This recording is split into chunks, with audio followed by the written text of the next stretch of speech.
बिस्मिल्लाहिर्रहमानिर्रहीम। अस्सलामु अलैकुम वरहमतुल्लाहि वबरकातुहू। अज़ीज़ तलबा, 9th क्लास में फ़िज़िक्स की क्लास में आपको हम खुशामदीद कहते हैं। पिछली क्लास में हमने आपको सर्कुलर मोशन के बारे में बताया था, सेंटीपीटल एक्सेलरेशन और सेंटीपीटल फोर्स के बारे में भी आपको बताया था। हमारा इस वक्त चैप्टर नंबर 7 चल रहा है, जिसका नाम है सर्कुलर मोशन एंड ग्रेविटेशन। अभी हम सर्कुलर मोशन को स्टडी कर रहे हैं। पिछली क्लास में हमने आपको ये बात बताई थी कि जब कोई बॉडी किसी सर्कुलर पाथ पे रोटेट करती है तो वो सर्कुलर मोशन में होती है, और अगर उसकी वेलोसिटी कांस्टेंट हो जाए तो वो यूनिफॉर्म सर्कुलर मोशन में हो जाती है। अच्छा, अब ये सर्कुलर मोशन हो या यूनिफॉर्म सर्कुलर मोशन हो तो उसमें दो चीज़ें, दो फोर्सेस ऐसी होती हैं जो उसको सर्कुलर पाथ पे रोटेट करवाती हैं। उनमें से एक होती है सेंटीपीटल फोर्स, दूसरी होती है centrifugal force. Centripetal force towards the centre होती है, जो उसको सेंटर की तरफ अट्रैक्ट करके रखती है, उसको keep the body towards the centre. और सेंट्रीफ्यूगल फोर्स जो है वो आउटवर्ड द सेंटर होती है और वो उसको बैलेंस करती है टुवर्ड्स द सेंटर वाली फोर्स, यानी सेंटीपीटल फोर्स को बैलेंस करके सेंट्रीफ्यूगल फोर्स की फॉर्म में आउटवर्ड फोर्स दे देती है। चुनाचे ये दोनों फोर्सेस ऐसे एक दूसरे के अगेंस्ट होती हैं और किसी बॉडी को रोटेट कराने के लिए मुआविन बनती है। ठीक है, रोटेट कराने के लिए तो वो इंजन वर्क कर रहा है, ठीक है, उसका अपना वेट भी कहीं ना कहीं एडजस्ट हो रहा है, लेकिन उसको सर्कुलर पाथ पे रोटेट कराने और बैलेंसिंग कंडीशन में रखने के लिए एक इनवर्ड फोर्स और एक आउटवर्ड फोर्स दोनों इक्वल होती है, तो बॉडी रोटेट करती है। आज हम इससे आगे की बात को देखेंगे। देखिए, सिंपल केस वही है कि एक बॉडी है जो एक सर्कुलर पाथ पे रोटेट कर रही है, इसकी सेंटीपीटल फोर्स, सेंट्रीफ्यूगल फोर्स दोनों इक्वल हैं और आसानी के साथ ये दोनों एक दूसरे को बैलेंस भी कर रही हैं। लेकिन अगर फर्ज कर लीजिए कि स्पीड बढ़ जाती है, स्पीड इंक्रीज कर जाती है, और अगर एक गाड़ी है, जहन में रखिए कि एक गाड़ी है जो एक सर्कुलर पाथ पे रोटेट कर रही है और नॉर्मल स्पीड में रोटेट कर रही है, इसके सेंटीपीटल फोर्स और सेंट्रीफ्यूगल फोर्स दोनों इक्वल हैं। लेकिन अब होता यह है कि इस गाड़ी की स्पीड बढ़ जाती है। जब स्पीड बढ़ जाएगी तो आप खुद सोचिए कि क्या होगा, कि एक एक्स्ट्रा फोर्स इसके ऊपर लगना शुरू हो जाएगी जो इसको बाहर की तरफ फेंकने की कोशिश करेगी। और आमतौर पे ऐसा होता भी है कि जब गाड़ी की स्पीड ज्यादा हो जाती है तो वो स्किड हो जाती है, वो फिसल जाती है, वो स्किड होके कहीं दूर चली जाती है, और अमूमन ऐसा देखने में आता भी है। अब ये किस वजह से हुआ? स्पीड के बढ़ाने से हुआ।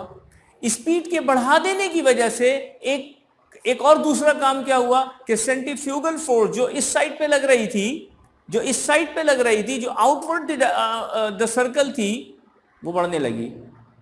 अब अगर ऐसी सूरत में ये जो सेंट्रीफ्यूगल फोर्स, फर्स्ट कर लें कि हमारे पास जो स्टिक है इस वक्त, इस पे ये बॉडी है और यहां पे जो फोर्स लग रही है ये सेंट्रीफ्यूगल फोर्स है जो इसको उस सर्कल से बाहर की तरफ खींचना चाहती है, स्किड करने के लिए इस्तेमाल हो रही है, और ये वो फोर्स है जो इसको सेंटर की तरफ खींचती है। अब अगर फर्स्ट कर लीजिए कि यहां से वो स्किडनेस, जो गाड़ी स्किड हो जाती है, डेफिनेटली उसके ऊपर कोई फोर्स यहां से ज्यादा लगना शुरू हो जाती है। नॉर्मल स्पीड पे तो चल रही थी, लेकिन जैसे ही स्पीड बढ़ी तो ये फोर्स यहां लगना शुरू हो गई, और इस फोर्स के यहां लगने की वजह से ये स्किड हो गई। अगर हम इसको बैलेंस करने के लिए यहां पे इस पर एक नेसेसरी और मजीद फोर्स इसके ऊपर अप्लाई कर दें जो कि सेंटीपीटल फोर्स की फॉर्म में होगी, तो वो इसको स्किड होने से बचा लेगी। मैं फिर रिपीट कर दूं, नॉर्मल स्पीड में जब गाड़ी रोटेट कर रही है तो वो चलती रहेगी, सेंटीपीटल फोर्स, सेंट्रीफ्यूगल फोर्स दोनों बैलेंस करेंगे एक दूसरे को। लेकिन जैसे ही स्पीड बढ़ना शुरू हो जाएगी तो ये सेंट्रीफ्यूगल फोर्स ज्यादा होती चली जाएगी और यहां तक कि गाड़ी को स्किड कर देगी, बाहर फेंक देगी। अब अगर इस बाहर फेंकने वाली फोर्स को कम करना हो, कम तो कैसे करेंगे? जाहिर है कि वो स्पीड बढ़ गई, कम तो नहीं हो सकती, लेकिन इस फोर्स को ज्यादा बढ़ाया जा सकता है, यानी बढ़ाया जा सकता है कि वो इसके बराबर हो जाए और वो इसको बैलेंस कर दे, स्किड होने से इसको बचा ले। अब मसला ये है कि गाड़ी के साथ सेंटर में कोई रस्सी तो बंधी हुई नहीं है कि हम इसको खींच के इसको यहां पर अपने करीब कर लें और ये स्किड होने से बचा लें और बाहर निकलने से बचा लें। फिर क्या करेंगे, फिर हम करते हैं banking of the road. Banking of the road, banking of the road क्या है? आपने यहां पर सर्कुलर ब्रिजेस देखे होंगे। सर्कुलर ब्रिजेस में होता यह है कि गाड़ी चढ़ती भी है और रोटेट भी कर रही होती है। तो आपने अगर गौर किया हो तो वहां की सड़कें बिल्कुल स्मूथ नहीं होती हैं, बल्कि थोड़ी सी टिल्टेड होती हैं, यानी ऐसे नहीं होती हैं बल्कि ज़रा सी टिल्ट होती हैं। टिल्ट का मतलब थोड़ा सा उसमें एक तरफ से ऊंचाई ज़्यादा होती है और दूसरी तरफ से नीचाई ज़्यादा होती है। ये यहां से डिक्लाइन होता है जबकि यहां से इंक्लिनेशन इसका पाया जाता है। और ऐसी सूरत में गाड़ी जो है वो आसानी के साथ यहाँ पे नॉर्मल स्पीड में ये रोटेट कर जाती है। अच्छा, यहाँ पर भी हम दो काम करते हैं। एक तो ये, एक काम तो हम खुद ही कर लेते हैं। जब गाड़ी रोटेट हो रही होती है, किसी जगह से सर्कुलर पाथ पे रोटेट होती है, तो वहां पर एक काम तो हम ये करते हैं कि स्पीड को स्लो कर देते हैं। आपको याद होगा अभी थोड़ी देर पहले मैंने कहा था कि स्पीड तेज कर देने की वजह से सेंट्रीफ्यूगल फोर्स बढ़ जाती है। हम क्या करते हैं कि सेंट्रीफ्यूगल फोर्स बाहर निकल के स्किड होने से बचने के लिए हम अपनी स्पीड को डाउन कर देते हैं, ताकि बाहर की जो सेंट्रीफ्यूगल फोर्स है वो ज्यादा न लगे, बल्कि सेंट्रीपिटल फोर्स ही रहे, बैलेंस रहे, यानी दोनों बैलेंस रहें। वजह ये उसकी सेंट्रीफ्यूगल फोर्स एक्स्ट्रा लगनी शुरू हो जाती है, जिसकी वजह से स्किडनेस आ जाती है। तो हम क्या करते हैं कि इसके ऊपर अपनी स्पीड को हल्का कर देते हैं कि वो एक्स्ट्रा सेंट्रीफ्यूगल फोर्स लगना बंद हो जाती है और वो फिर दोबारा बैलेंस हो जाती है। अच्छा, दूसरा काम जो हम यहां पर करते हैं वो ये करते हैं कि अपनी सड़क को थोड़ा सा टिल्ट कर देते हैं। अब इस टिल्ट कर देने की वजह से, जो कि जिसको हम बैंकिंग ऑफ द रोड कहते हैं, फायदा क्या होता है? इस पिक्चर पे, इस डायग्राम पे जरा गौर करें। हमने सड़क को टिल्ट कर दिया, यानी बैंकिंग ऑफ द रोड हमने मेंटेन कर दी। असल में तो वो इस तरह से स्मूथ थी ऐसे करके, लेकिन अब हमने इसको ऐसे नहीं रखा, हमने इसको ऐसे कर दिया। अब गाड़ी इस तरफ टर्न ले रही है, इसके बॉडी के ऊपर यानी इस गाड़ी के ऊपर तीन तरह की फोर्सेस लग रही हैं। सबसे पहली चीज तो हमने यहां पर CG यानी सेंटर ऑफ ग्रेविटी को लोकेट किया, इस पॉइंट को। ये पॉइंट हमारा सेंटर ऑफ ग्रेविटी पॉइंट है। सारी की सारी फोर्सेस सेंटर ऑफ ग्रेविटी से पास होती हैं। एक तो फोर्स इसके ऊपर जो यहां से डाउनवर्ड लग रही है वो है इसका वेट। इस वेट के अगेंस्ट ये जो सड़क का लेवल है, रोड का लेवल, यहां से एक फोर्स ऐसे, जैसे मैं स्टिक लगा रहा हूं, इस स्टिक के जरिए से वो कर रहा हूं, मैचिंग कर रहा हूं इस लाइन के साथ। ये हमारे पास R एक रिएक्शन फोर्स है जो इसके अगेंस्ट चल रही थी, लेकिन ये तो बिल्कुल ऑपोजिट होनी चाहिए। ये ऐसे है जबकि ये ऐसे, इस वजह से कि रोड का लेवल चेंज हो गया। तो अब क्या करते हैं, जब भी कोई वेक्टर अपने एक्स एक्सिस पर या वाई एक्सिस पर ना हो बल्कि किसी और एंगल पर हो, तो हमने ये बात पहले पढ़ी है कि वो अपने कंपोनेंट्स में ब्रेक हो जाता है। ये एक्स कंपोनेंट बन जाता है, ये वाई कंपोनेंट बन जाता है। सिमिलरली ये जो आर हमारे पास आया, ये भी दो कंपोनेंट्स में ब्रेक हो जाएगा। एक ये वाला कंपोनेंट हो गया और एक ये वाला कंपोनेंट हो गया। और जाहिर है कि जो एक्स कंपोनेंट होता है वो हमारे पास आर कॉस थीटा कहलाता है, और जो वाई कंपोनेंट होता है वो आर साइन थीटा कहलाता है। डिपेंड करता है कि हमारा थीटा किस तरफ है। थीटा के सामने वाला, एंगल के सामने वाला हमेशा वाई कंपोनेंट कहलाता है। अब यहां पे थीटा तो ये है, इसके सामने वाला ये वाई कंपोनेंट हो जाएगा, और ये हमारे पास थीटा के साथ वाला आर कॉस थीटा ये एक्स कंपोनेंट हो जाएगा। लेकिन इसमें एक बात ये है,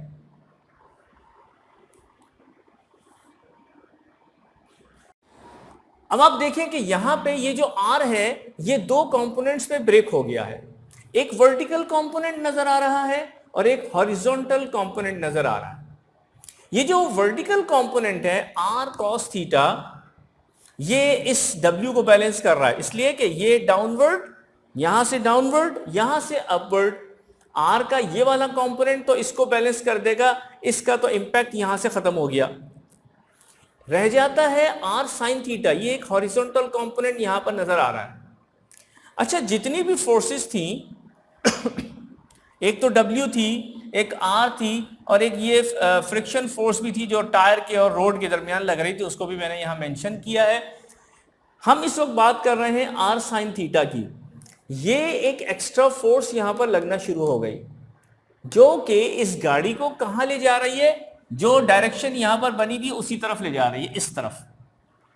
आप देख सकते हैं कि स्किड गाड़ी, अगर गाड़ी स्किड करेगी तो इस तरफ करेगी, लेकिन अगर एक फोर्स एक्स्ट्रा, जैसे मैंने अभी थोड़ी देर पहले एक रस्सी की बात कही ना, एक रस्सी बंधी होती, हम उसको खींच लेते तो वो सेंटीपीटल फोर्स ज्यादा हो जाती है, सेंटीफ्यूगल के मुकाबले में आ जाती है एक फोर्स एक्स्ट्रा। अब हम रस्सी तो नहीं ले सकते, लेकिन ये फोर्स यहां लगनी शुरू हो गई है R sin थीटा, without any string, without any rope, किसी रस्सी के बगैर।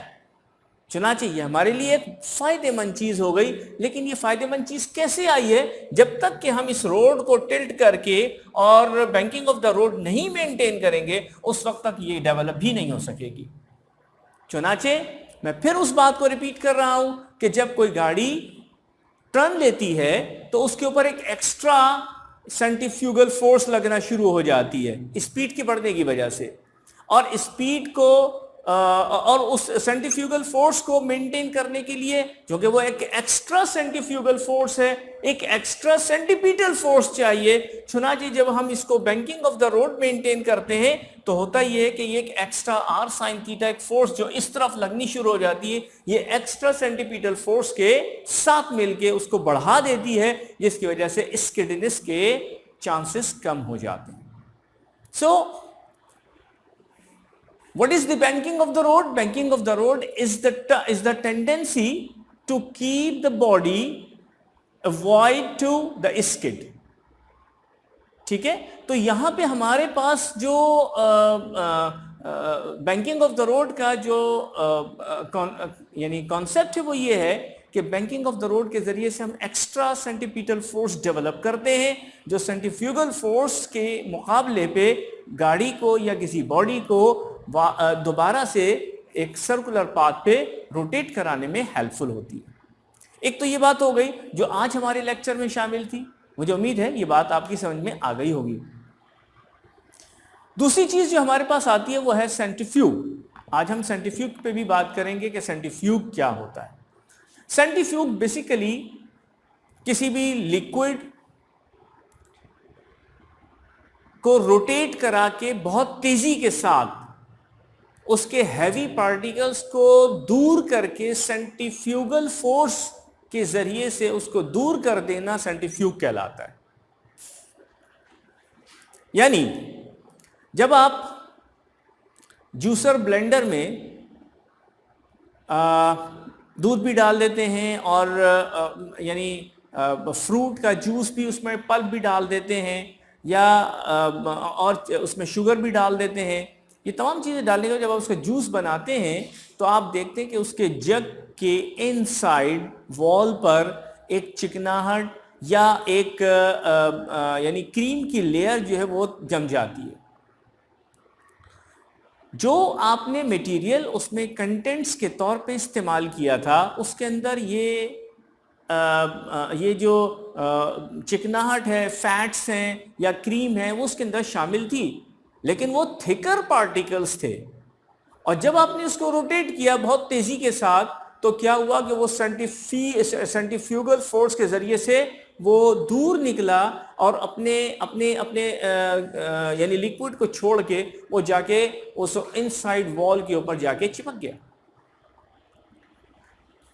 इस टेंडेंसी को सेंट्रीफ्यूग कहा जाता है।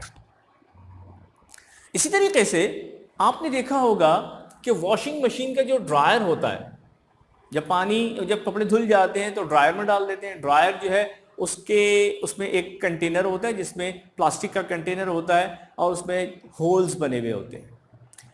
पानी कपड़ों के अंदर मौजूद होता है। ये पानी के कतरे जो इसके अंदर मौजूद हैं, ये हैवियर पार्टिकल्स होते हैं, और जब उस ड्रायर को चलाया जाता है तो वो चलाने की वजह से क्या होता है कि वो पार्टिकल्स जो है वहाँ से निकल के दूर चले जाते हैं, और दूर चले जाने की वजह से वो सुराख जो उसमें से होल्स बने हुए होते हैं वहाँ से आउटवर्ड डायरेक्शन में निकल जाते हैं और जो कपड़ा है वो आहिस्ता आहिस्ता खुश्क होना शुरू हो जाता है। So this is the tendency of centrifuge to keep away the heavier particles from the liquid. तो वो जाहिर है कि हमारे या किसी भी मटेरियल जैसे अब कपड़े में से हम निकाल रहे हैं तो वो जाहिर है कि हमारे पास एक सॉलिड एक मटेरियल है। इसी तरह से क्रीम सेपरेटर, मैंने भी आपको बताया क्रीम सेपरेटर जैसे अभी जूसर ब्लेंडर में हम इस निकालते हैं। और हाँ, आपको ये भी पता होगा, आपने एक्सपेरिमेंट भी आपके घरों में हुआ होगा, कभी किचन में होता है ये इस तरह का कि दही से मक्खन कैसे निकाला जाता है या क्रीम कैसे निकाली जाती है या बालाई जो होती है उससे किस तरह से क्रीम निकाली जाती है। बिल्कुल इसी तरह उसमें ठंडा पानी डाल देते हैं और उसके बाद उसको ग्राइंड करते हैं और फिर उसके बाद उसको जब यानी उसको चलाते हैं तो वो ब्लेंड होने के बाद उसकी सारी क्रीम जो है वो दूर चली जाती है। उसे क्रीम सेपरेटर भी कहा जा सकता है। अच्छा, separation of sugar crystals from molasses. शीरे में से बारीक बारीक रेशे जो कि उसके अंदर शीरा चूँकि गाढ़ा होता है ना, उसके अंदर से जो हैवियर पार्टिकल हैं उनको निकालना आपने देखा होगा। बल्कि हाँ, आपने देखा होगा कि बाज़ जगहों पे ऐसे इंस्ट्रूमेंट्स लगे हुए होते हैं कि एक बड़ी सी डिस्क होती है, उसके बीच में एक शुगर का थोड़ा सा एक चमचा भर के शुगर डाली जाती है और फिर उसको चलाया जाता है। जब उसको चलाते हैं तो बहुत तेज़ी से वो रोटेट करता है और रोटेट करने, अच्छा नीचे आग भी जल रही है जो उसको मोलेसिस में जो है वो कन्वर्ट कर रही है, उसका शीरा हीरा बना रही है चीनी का। अब वो क्या होता है कि वो पिघलता, पिघलने के बाद उसके जो है वो फाइबर्स बनना शुरू हो जाते हैं और वो फाइबर बन के सेंट्रीफ्यूग होते हैं। सेंट्रीफ्यूग होके वो दूर जाते हैं और वहाँ से निकल के जब दूर की तरफ दूर यानी निकलते हैं तो वो एक पूरा का पूरा जो डिस्क लगी होती है उसकी वॉल के साथ लगते रहते हैं और वो देने वाला जो है वो बच्चों को इस तरह के वो उसके ऊपर यहाँ से उसको रोटेट करता है एक लकड़ी के ऊपर या किसी जगह पे और वो बच्चों को वो दे देता है। आपने देखा होगा कि गली मोहल्लों में इस तरह की चीज़ें मिलती हैं। अच्छा, सेंट्रीफ्यूग आपकी समझ में आया कि सेंट्रीफ्यूग क्या होता है? The centrifuge is the tendency to keep away the heavier particles from a material, especially from the liquid। ठीक है, मुझे उम्मीद है कि ये दोनों टॉपिक आज आपकी समझ में आ गए होंगे। इंशाअल्लाह अगले लेक्चर में फिर हाजिर होंगे। हमारा टॉपिक अभी चल रहा है, ग्रेविटेशन का टॉपिक बाकी है और फिर इंशाअल्लाह मुलाकात होगी। अल्लाह हाफिज़, अस्सलाम वालेकुम वरहमतुल्लाहि वबरकातुहू।